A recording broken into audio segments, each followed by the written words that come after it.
So you are feeling so annoying that every comment and like you make on Instagram Reels can be seen by your friends. So how can you stop your followers or friends seeing your likes and comments which you make on Instagram Reels?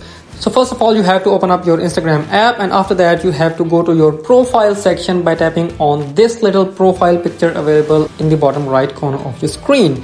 It doesn't matter whether you are on Android or iPhone, it works absolutely the same on both of the devices. And after that you have to tap on these three lines available at the top right corner of the screen, and keep in mind that you have to first of all update your Instagram application by going into your app store if you are on iPhone, and you have to open up your Play Store for updating your Instagram app if you are on Android, because if your Instagram app is not up to date, you may see different options from me.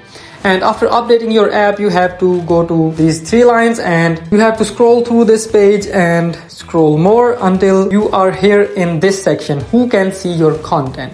And in this section, the last option is Activity in Friends tab. So you gotta tap on that, and here you can read the caption, who can see your likes and comments on Reels in the Friends tab. So you have to tap on No One.